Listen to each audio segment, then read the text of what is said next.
सरकार के 7.5 साल के कार्यकाल में स्वास्थ्य के क्षेत्र में कई अहम कदम उठाए गए हैं।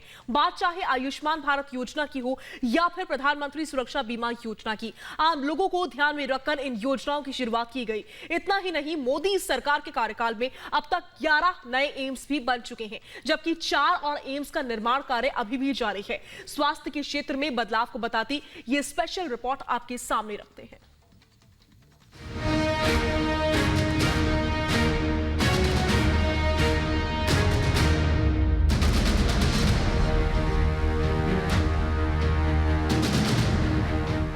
आजादी के बाद से साल 2003 तक देश में केवल एक एम्स था। तब तत्कालीन अटल बिहारी वाजपेयी सरकार ने 6 और एम्स के निर्माण का विचार किया, जो 2012-13 तक पूरा हो सका।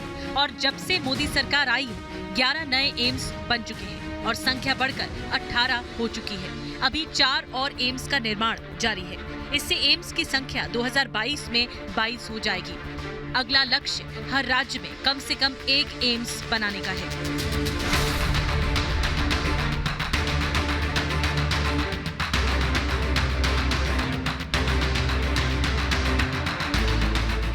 ये बस प्रधानमंत्री मोदी के लिए स्वास्थ्य की सोच का उदाहरण भर है। अपने ग्रामीण और शहरी घटकों के साथ राष्ट्रीय स्वास्थ्य मिशन देश भर में सार्वभौमिक, न्याय संगत, सुलभ, वहन करने योग्य और गुणवत्तापूर्ण स्वास्थ्य सेवाओं की परिकल्पना करता है। ये परियोजना 6 बड़ी योजनाओं और कुछ सहायक योजनाओं पर आधारित है, जिनमें अप्रत्यक्ष रूप से स्वास्थ्य लाभ शामिल हैं। उदाहरण के लिए स्वच्छ भारत मिशन के स्वास्थ्य लाभ। एक अध्ययन में पाया गया है कि स्वच्छता की वजह से गरीब परिवारों को स्वास्थ्य देखभाल की बचत लागत में औसतन 50,000 रुपए का फायदा हुआ। स्वच्छता मतलब कम बीमारी।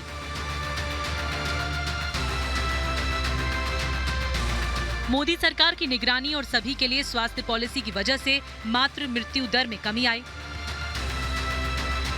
2014 तक यह आंकड़ा 1 लाख महिलाओं पर 130 का था, जो 2018 में घटकर 113 हो गया। इसी तरह शिशु मृत्यु दर प्रति 10,000 बच्चों पर 2014 में 37 से घटकर इस साल तक 28 पर आ गई है।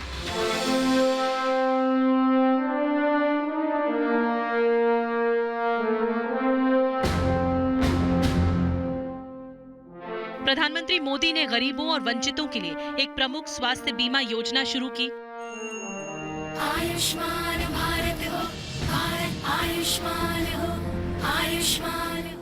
आयुष्मान भारत यानी प्रधानमंत्री जन आरोग्य योजना का ऐलान सुविधा मिले इसलिए 2018 में लाल किले से किया गया। और बड़ी अस्पतालों पिछले 3 सालों में 2 करोड़ लोगों को मुफ्त में स्वास्थ्य सेवाएं प्रदान की और गरीबों के 25,000 करोड़ रुपए बचाए, जो उन्हें निजी अस्पतालों में खर्च करने पड़ते।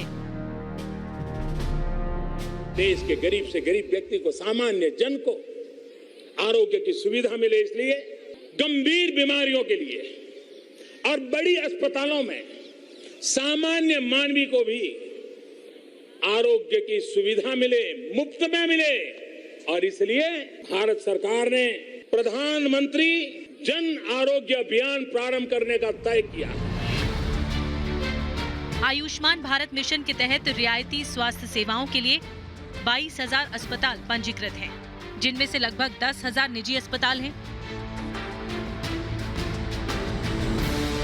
इस योजना में पिछले 3 सालों में 12 करोड़ आयुष्मान भारत लाभार्थी कार्ड बने हैं।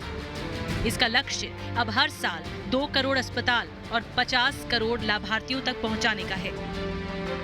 इससे गरीबों के सालाना 25,000 करोड़ से 30,000 करोड़ रुपए बचेंगे।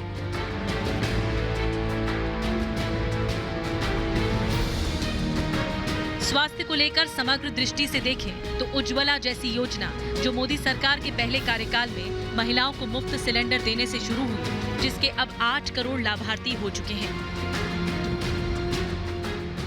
मेरी इन गरीब माताओं को इस कष्टदायक जिंदगी से मुक्ति दिलानी है और इसलिए रसोई गैस देने का हमने उपक्रम किया है। कोयला, लकड़ी, केरोसिन के इस्तेमाल से महिलाओं के स्वास्थ्य पर जो प्रतिकूल प्रभाव पड़ता था, वो कम हुआ है और स्वास्थ्य लाभ मिला है। बरसात होने की वजह से कितने लकड़ी सुखवाओ और चाहे काम ही कर लो। तब बारिश में तो लेकिन एकदम आपका सुविधा बहुत हो गई धन्यवाद। आपको।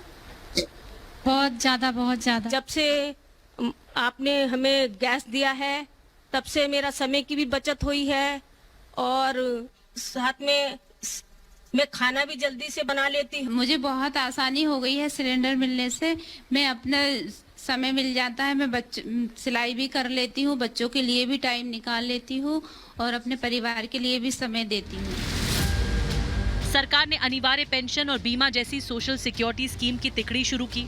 इनमें प्रधानमंत्री सुरक्षा बीमा योजना, प्रधानमंत्री जीवन ज्योति योजना और अटल पेंशन योजना शामिल है, जो गरीबों के लिए सुरक्षा तंत्र प्रदान करती है, जिसके बारे में कुछ साल पहले तक उन्होंने सोचा भी नहीं था।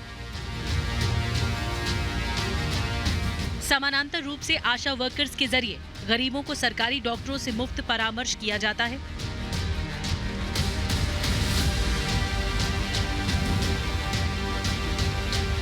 सिर्फ साल 2020-21 में 10 लाख से ज्यादा लोगों को फोन पर परामर्श प्रदान किया गया।